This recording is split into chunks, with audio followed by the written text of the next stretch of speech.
Meron pa ako.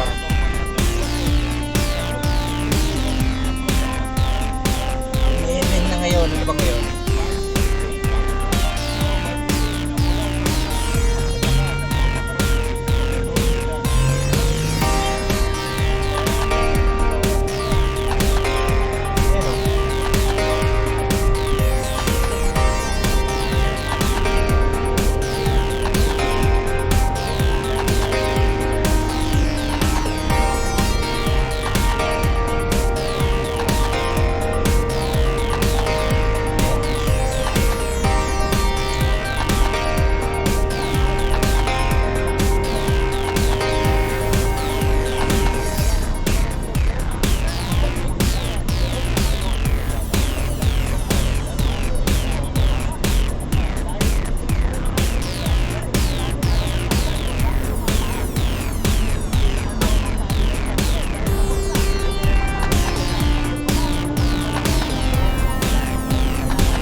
ginagawa yan. Pagsulat mo sa ano, tulay-uli. Matapos ng tulay, titigilan na yan kasi hindi na pwede yung bangka ito. Delikado yan.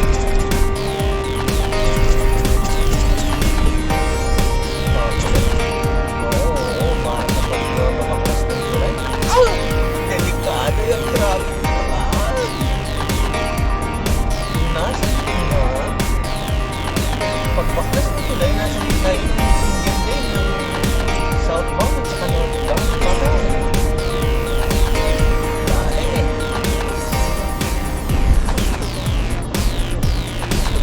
Oo, dito. Kailangan mong magkiton sa umaga. Diba? Tama.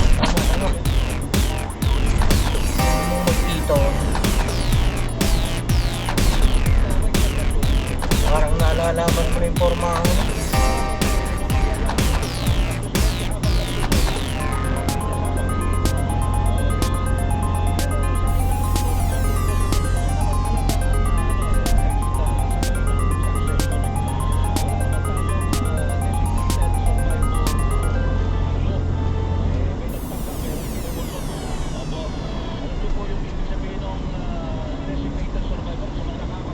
Yun ang bilis oh. Bam! Bilis na mga para lang na gano'n yung truck. Naka!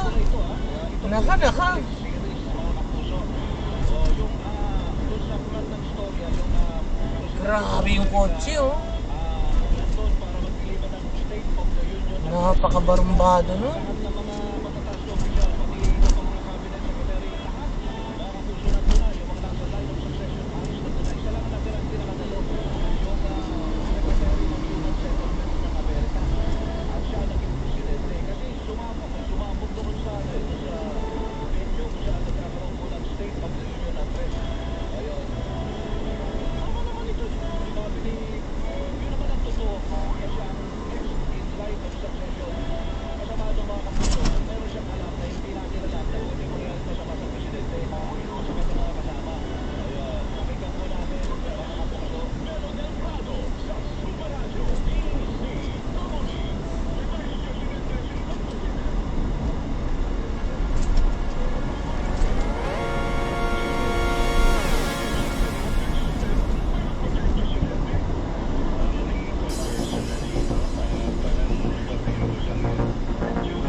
busog.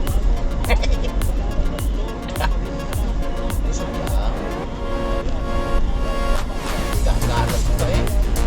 Papalakas ba si boss? Doon na kumain si ate. Hindi na nakatiis ang buto.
Nakatakot to. Bakit nangyari kaya ito? Ito daw sabi naman ng kanilang mayor, ngayon lang po ito nangyari. Sa tagal-tagal ng panahon napakamapayapa dyan po sa Tagaytay na dinadayo natin dahil mas malayo yung Bagyo. Mas malapit ang Tagaytay, malamig. Malamig din naman. Umupo ng Special Task Group ang Calabarzon para tutukan ang investigasyon sa tatlong taong natagpuang patay sa loob po ng kwarto sa isang hotel sa Tagaytay City. Ayon po sa mga Tagaytay Police, nakagapo sa mga kamay at paano mga biktima gamit ang electrical cords at sintas. Yun. Nadiskubre ang mga labi na umakyat ng isang staff sa kwarto po naman ng mga guest para sabihan sila tungkol sa check-out time. Kabilang po sa mga nasa may isang Australian citizen kasama sa Pilipina na isa na rin pong Australian citizen at kasama ang daughter-in-law ng Filipino-Australian mga kapuso. Babakasyon lang sana diretso sa Mindoro pagkatapos sa Tagaytay. Pero wala na po. Yun lang. Namatay po mga kapuso. Talaga.